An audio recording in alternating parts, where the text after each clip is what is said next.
এসে দাঁড়িয়েছেন কে? শ্রীমান গৌর হরি।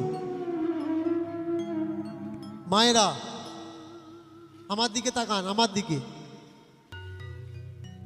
দুটো হাত উপরের দিকে করে দাঁড়িয়েছেন। কাদের জন্যে? তার নিজের জন্যে না, তিনি দাঁড়িয়েছেন আমাদের জন্য। তিনি নিজের জন্য কিছু চাননি, তিনি চেয়েছেন আমাদের জন্য। পারলে তিনি নিজের সুখ চাইতে পারতেন, সেটা করেন। তিনি আমাদের সুখের জন্যে, আমাদেরকে পথ দেখানোর জন্যে, যাতে আমাদের দুঃখ না হয়, যাতে আমাদের কোনো কষ্ট না আসে, কোনো যন্ত্রণা, কোনো আঘাত না আসে, তাই নিজের সুখ ত্যাগ দিলেন। সেই গৌরহরিকে আজকের আমরা পেয়েছি আমাদের কাছে। আমরা এগিয়ে চলব, তার কিছু তথ্য নেপথ্যের দিকে আমরা জানব। শাস্ত্রের বহু রকম প্রেক্ষাপট, আমার গায়ে অনেক রকম এলিগেশন লাগানো হয়েছে। মায়েরা আস্তে আস্তে আস্তে, মায়েরা কথা বললে হবে না, আমার কথাগুলো এবার শোনা লাগবে মন দিয়ে, একটু কথা কম। আমার উপরে অনেক এলিগেশন লাগানো হয়েছে যে আমি ধর্মকে নষ্ট করার চেষ্টা করছি, আমি দেবদেবীদের অপমান করছি, শুদ্ধ সনাতন ধর্মকে কালিমা লিপ্ত করছি, হিন্দু জাতিকে নিচু দেখানোর চেষ্টা করছি। আপনাদের এদিকে আমাকে নিয়ে চর্চা হয় কিনা আমি জানি না, কিন্তু দেখবেন যারা আমার সম্বন্ধে কিচ্ছু জানে না, কোনো নলেজ, কোনো অভিজ্ঞতা নেই, কিন্তু আমাকে নিন্দা করতে তারা ছাড়ে না। জিজ্ঞাসা করুন আমার সম্বন্ধে, আমার বায়োডাটা, আমার ডিটেলস কিচ্ছু জানে না, কি বলেছি কিচ্ছু জানে না। শুধুমাত্র শুনি শুনাই কথায় মানুষ তার ধারণার উপরে বেস করে চলে। একটা গল্প মনে পড়ে গেল, বলছি ভালো করে মন দিয়ে শুনবেন। আর মায়েরা, এক দেশে এক সাধু ছিল। সেই সাধু যাওয়ার পরে দেখলো ওই দেশে তার মতো আরো হাজারো সাধু ভরা, কিন্তু সেই সাধুগুলো মানুষকে ঘৃণা করত, মানুষকে লুটে পুটে খেত, মানুষকে মানুষ বলে জ্ঞান করত না। কিন্তু ওই বৈদেশিক সাধু সেই দেশে যাওয়ার পরে, ওই দেশে যাওয়ার পরে সেই পরিবারকে, সেই দেশের মানুষজনকে ভালোবাসা দিতে আরম্ভ করলো, তাদের ছেলে মেয়েদের কাছে টানা আরম্ভ করলো, আদর যত্ন শিক্ষা সংস্কার দিতে আরম্ভ করলো। এখন ওই দেশের যারা স্থানীয় সাধু, তারা চিন্তা করলো এই বৈদেশিক সাধু যদি এই দেশে থাকে তাহলে তো আমাদের ইনকাম কমে যাবে, মান কমে যাবে, সম্মান কমে যাবে, একে কিভাবে হটানো যায়? বললো শোনো, একে হটাতে গেলে গুজব রটাতে হবে। বললে গুজব কি? বললো রটিয়ে দাও। ওই বাবাজি ছোট্ট ছোট্ট বাচ্চার মাংস খায়। ওই বাবাজি একজন ছেলে ধরা চরিত্রহীন লম্পট। ব্যাস, প্রথমে একজনের কানে তুলে দিল, একজন থেকে দুজন, দুজন থেকে তিনজন, চারজন, ছজন, আটজন, আস্তে আস্তে পুরো সমাজটা, পুরো দেশটায় ছড়িয়ে গেল বাবাজি চরিত্রহীন, বাবাজি লম্পট, বাবাজি ছোট্ট ছোট্ট বাচ্চার মাংস খায়। হয়ে গেল কি, যেসব ছোট্ট ছোট্ট ছেলে মেয়েরা বাবাজির সঙ্গে খেলা করত, সেই ছোট্ট ছোট্ট ছেলে মেয়ের গার্জেনগুলো আর বাবাজিকে বাচ্চা দেয় না, ধারে কাছে আসতেও দেয় না। কেন না, তাদের মনে সংখ্যা, তাদের বাচ্চার মাংস যদি বাবাজি খেয়ে নেয়, বাবাজি আসলে যে সসম্মানে বসার পিঁড়ে দিত, বসার আসন দিত, এখন আর কেউ বসার আসন দেয় না। কেন?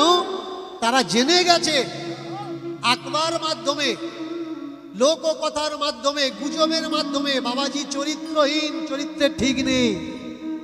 তাদের যদি বাবাজি ক্ষতি করে দেয়। একদিন বাবাজি মনে মনে চিন্তা করছেন যে এরা তো আমার কাছে কেউ আর আসছে না, আমার কাছে বসছে না, গেলে দরজা বন্ধ করে দেয়, ব্যাপারটা কি? এক পরিবারকে জিজ্ঞাসা করছে, আচ্ছা বাবা, তোমাদের বাড়ি এলে আগে আমাকে কত সম্মান করতে, আদর করতে, তোমাদের ছেলে মেয়ে দিতে, আমি তাদের নিয়ে খেলা করতাম, কত কিছু শেখাতাম, কিন্তু এখন আর দাও না কেন? আমাকে দেখলে দরজা বন্ধ করে দাও কেন? বললো, বাবাজি একটা কথা বলবো? বলুন। আচ্ছা বাবাজি, আপনি নাকি চরিত্রহীন। শুনবেন ভালো করে। বাবাজি বলল, আমি চরিত্রহীন? বললো, হ্যাঁ। কোত্থেকে জেনেছো আমি চরিত্রহীন? বললো, লোকেরা বলে। আচ্ছা, কখনো দেখেছো কোনো মেয়ে, কোনো বউ, কোনো দিদিমা, মাসি, ঠাম্মার সঙ্গে আমাকে কুকথা বলতে? বললো, না। কারোর সঙ্গে কোনো কুকাজ করতে? বললো, না। তাহলে যে তোমরা বলো আমি চরিত্রহীন, না তো শুধু শুনেছো কিন্তু দেখোনি, তাহলে আমি চরিত্রহীন কি করে হলাম? প্রথম এলিগেশন আউট। সত্যিই তো এনার কখনো কোনো খারাপ দেখিনি, তাহলে চরিত্র কি করে খারাপ হয়? বলে, এবারে বলে আর কি এলিগেশন আছে? না, তুমি নাকি বাচ্চাদের মাংস খাও। আচ্ছা, আমি যদি বাচ্চাদের মাংস খাবো, আমি যদি ছেলে ধরা হব, তাহলে তোমাদের গ্রামে, তোমাদের জেলা পঞ্চায়েতে, তোমাদের দেশে কোনো মায়ের বাচ্চা কমেছে কি? কেউ কি বলেছে যে আমার বাচ্চা হারিয়ে গেছে বা খুঁজে পাচ্ছি না? বলল, না। তাহলে কি করে প্রমাণ হয় আমি বাচ্চাদের মাংস খাই? তাহলে এটা একটা আকবা। এই আকবাতে অনেক কিছু হয়ে যায়। কারোর সঙ্গে যখন কেউ যুক্তিতে পারে না, তর্কে পারে না, সিদ্ধান্তে পারে না, প্রেম ভালোবাসাতে পারে না, তাকে দমন করার সহজ উপায় তার চরিত্রে দাগ লাগিয়ে দাও, তার কথার ভুল ব্যাখ্যা করে দাও, ব্যাস। ইন্দিরা গান্ধী যখন সত্তায় ছিলেন, তিনি বললেন গরিবি হটাও, মানে দেশ থেকে অভাব হটিয়ে দাও, গরিবি হটাও। তার সেই কথাকে তোড়মোড় করে লোকের কাছে প্রচার করা হলো। ইন্দিরা গান্ধী বলছেন গরিব লোকেদের এদেশে আর রাখবে না। উনি বললেন গরিবি হটাও, এরা প্রচার করলো গরিবও কো হটাও। অর্থের ভুল ব্যাখ্যা, দোষারোপ হয়ে গেল, ইন্দিরা গান্ধী হেরে গেল। আজকের আমাকে নিয়ে সমাজে গুজব রটছে, দেখবেন আপনাদের গ্রামে জিজ্ঞাসা করবেন, হাজারো এমন মানুষ পাবেন, উনি তো ভালো নয়। আচ্ছা, আমি তোমার কি খারাপ করলাম? জানে না। উনি তো ধর্ম সর্বনাশ করছে। আচ্ছা, কোন জায়গায় সর্বনাশ করলাম? এটাও জানে না। সকলে বলে, তাইও বলছে। শব্দের ভুল ব্যাখ্যা করা হচ্ছে, অপব্যাখ্যা করা হচ্ছে। আমি বলছি, ধ্বংস হয়ে যাওয়া সনাতন ধর্মকে আমি পুনঃ বাঁচানোর চেষ্টা করছি, আর এরা বলছে ইনি সনাতন ধর্মকে নষ্ট করার চেষ্টা করছে। একটা দেওয়ালে লেখা আছে, এখানে প্রস্রাব করিবেন না, করিলে 500 টাকা জুরমানা।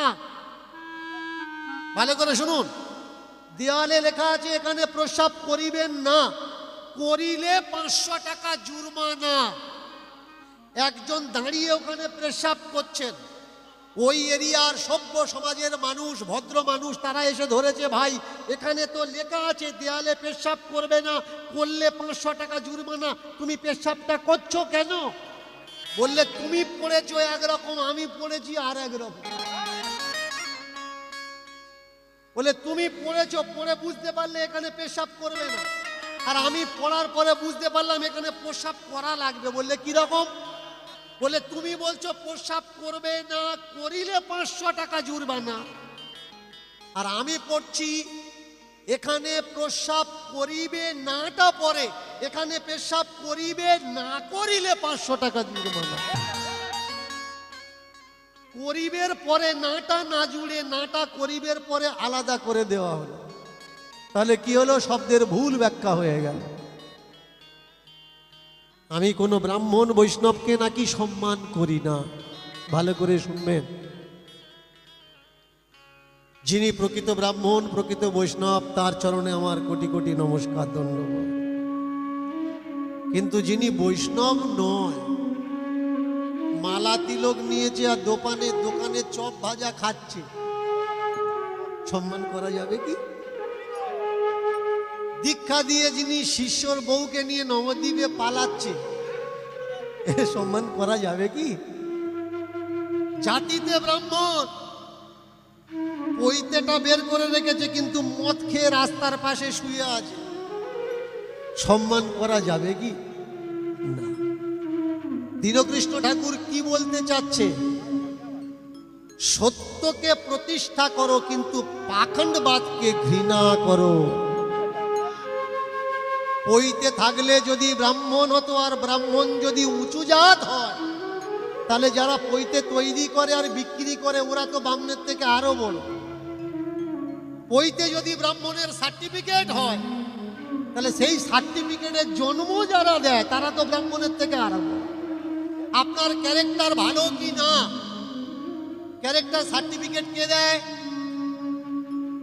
গ্রামের প্রধান এমএলএ সাহেব দেয় ক্যারেক্টার সার্টিফিকেট।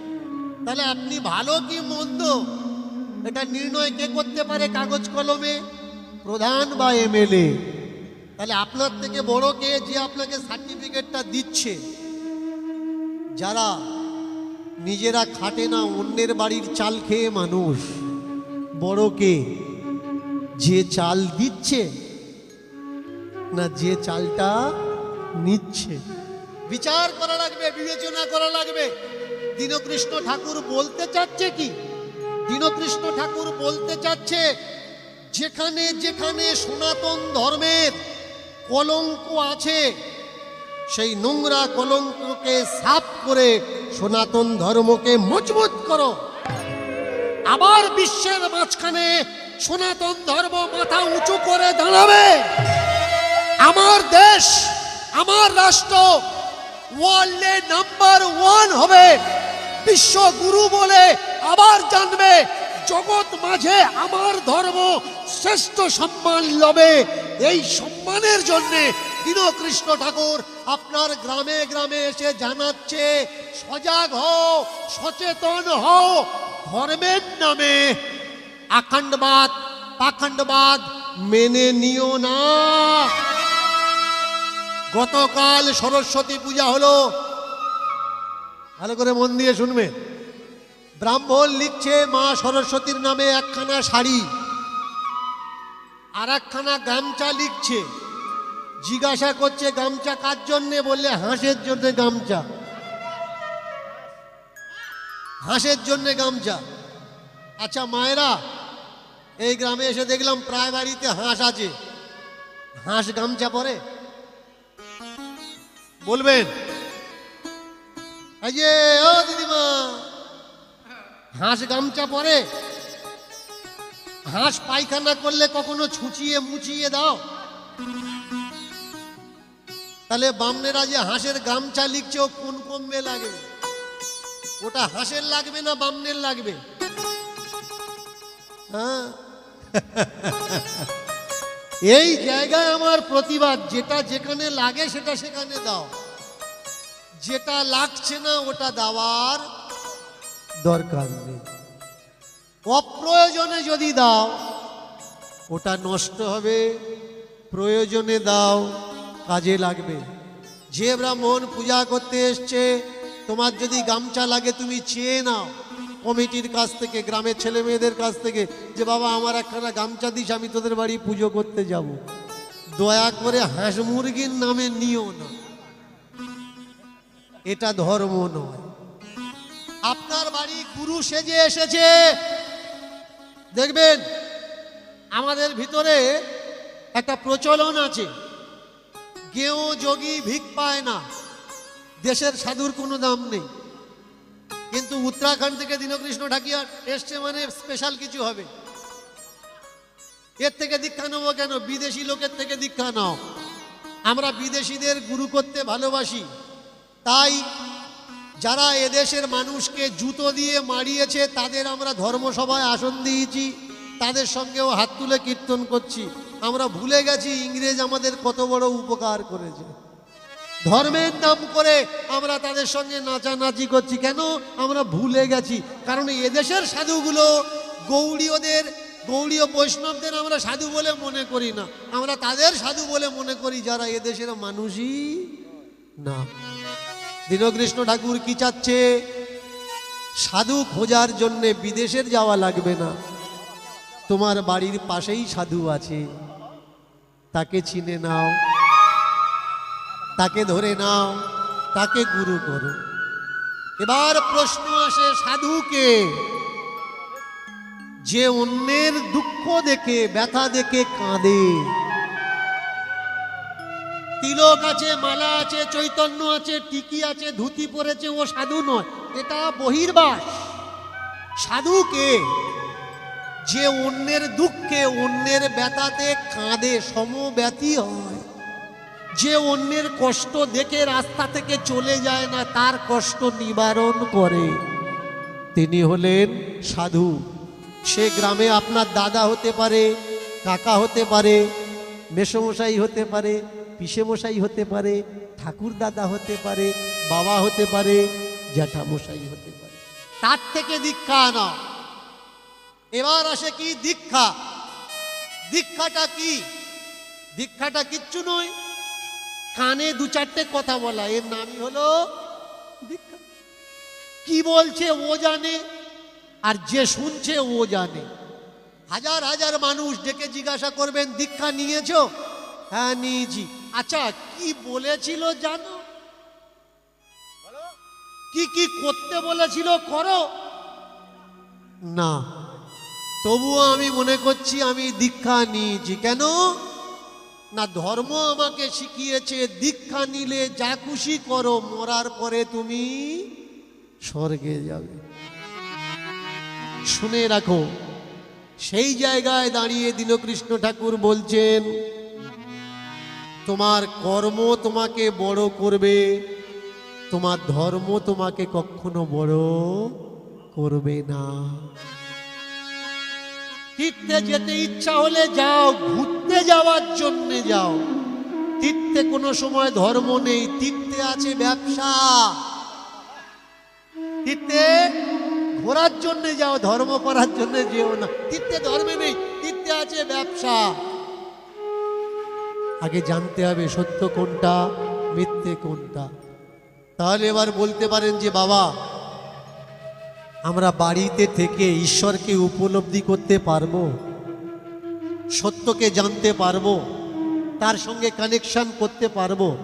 অবশ্যই পারবে। শুনে না, কোথায় যাওয়া লাগবে না, না তো বাড়ি ছাড়া লাগবে, না ভাই বোন আত্মীয় ছাড়া লাগবে, না গ্রাম ছাড়া লাগবে, না শরীরকে কষ্ট দিয়ে দেওয়া লাগবে। বাড়িতে থেকে ঈশ্বর উপলব্ধি করা যায়। আজকের আমরা লীলার মাধ্যমে জানবো, বাড়িতে থেকে অ্যাটম পাওয়ার অফ সুপ্রিম পাওয়ার তাকে অনুভব কি করে করবে? যারা চুরি করে তারা কি অনুভব করতে পারবে? হ্যাঁ। যারা মিথ্যে বলে? হ্যাঁ। যারা মাছ বিক্রি করে, মাংস বিক্রি করে, চাষবাস করে, দোকানদারি করে, তারা কি ঈশ্বর উপলব্ধি করতে পারবে? হ্যাঁ।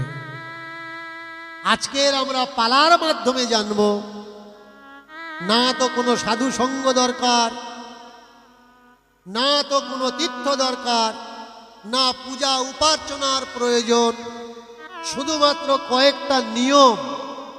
সেই নিয়মেই তুমি ঈশ্বরকে উপলব্ধি করতে পারবে। মায়েরা, পুরীতে কারা কারা গেছেন জগন্নাথ দর্শন করতে? একটু হাত তুলবেন। জগন্নাথ বলদেব সুভদ্রা দেখতে গেছেন? হ্যাঁ, যাবেন না। কেমন? পুরীতে কোন ঠাকুরের পূজা হয়? জগন্নাথ। ছোট জগন্নাথ বা খোঁড়া জগন্নাথ। ভালো করে শুনবেন, এই যে জগন্নাথ, এই জগন্নাথ কিন্তু বড় নয়, বাচ্চা, ছোট্ট জগন্নাথ। আর ছোট্ট জগন্নাথ যখন খায়, আপনার বাড়ির বাচ্চা যখন খায়, আপনি কি করে খাওয়ান? গল্প করে খাওয়ান। আপনি কি করে খাওয়ান? কোলে করে নিয়ে খাওয়ান। আপনি কি করে খাওয়ান? সে হেঁটে ছোটে, আপনি তার পিছনে পিছনে ছুটে ছুটে তাকে আদর যত্ন ভালোবাসা দিয়ে খাওয়ান। আচ্ছা, আমাদের ঘরের বাচ্চা যদি এমন করে খায়, তাহলে জগন্নাথ কি করে খায়? এই প্রশ্নটা মনে এলো। কার মনে এলো? নামটা হচ্ছে বলরাম দাস। আচ্ছা, আমরা তো ভগবানকে খেতে দিই, তাহলে সত্যি কি ভগবান খায়? এই প্রশ্ন মনে আসার পর বলরাম চিন্তা করছেন যে আমি যদি জগন্নাথের যখন ভোগ লাগবে, ওই সময় গিয়ে যদি একটু ভজন করি, একটু গান শোনাই, তাহলে আমার জগন্নাথের খাওয়া দাওয়ার আর কোনো কষ্ট হবে না।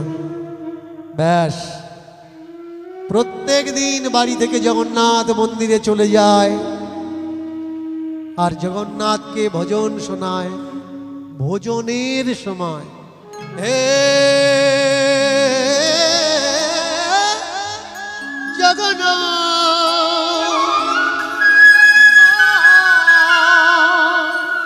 হে জগন্নাথ, জগন্নাথ প্রাণনিধি।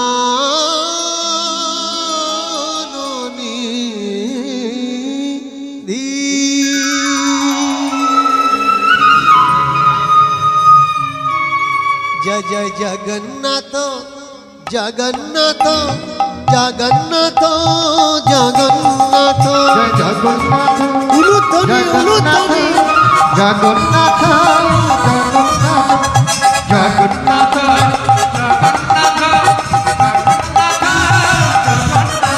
জয় জগন্নাথ, জগন্নাথ, জগন্নাথ, জগন্নাথ, জগন্নাথ মম স্বামী নয়ন পথগামী। জগন্নাথ স্বামী নয়ন পথগামী। জগন্নাথ মম স্বামী নয়ন পথগামী। জগন্নাথ স্বামী নয়ন পথগামী। জগন্নাথ, জগন্নাথ, জগন্নাথ, জয় জয় জগন্নাথ। জগন্নাথ, জগন্নাথ, জগন্নাথ, জগন্নাথ, জগন্নাথ, জগন্নাথ, জয় জয় জগন্নাথ। জগন্নাথ, জগন্নাথ, জগন্নাথ, জগন্নাথ, জয় জগন্নাথ, জয় জগন্নাথ, জয় জগন্নাথ, জয় জয় জগন্নাথ। জয় জগন্নাথ, জয় জগন্নাথ, জয় জগন্নাথ, জয় জগন্নাথ, জয় জগন্নাথ, জয় জগন্নাথ, জয় জগন্নাথ। জয় জগন্নাথ, জয় জগন্নাথ, জয় জগন্নাথ, জয় জগন্নাথ, জয় জগন্নাথ, জয় জগন্নাথ, জয় জগন্নাথ, জয় জগন্নাথ। জয় জগন্নাথ, জয় জগন্নাথ, জয় জগন্নাথ, জয় জগন্নাথ। জয় জয় জগন্নাথ, জগন্নাথ মম স্বামী নয়ন পথগামী।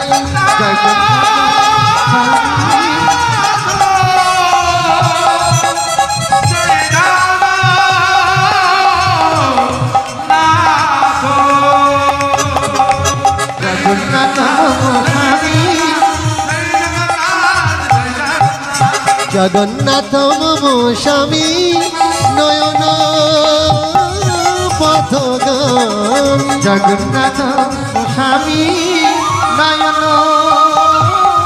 পথগামী। জগন্নাথ জয় জগন্নাথ, জগন্নাথ জয় জগন্নাথ, জগন্নাথ, জয় জগন্নাথ, জগন্নাথ জয় জগন্নাথ জগন্নাথ জয় জগন্নাথ উলুধ্বনি উলুধ্বনি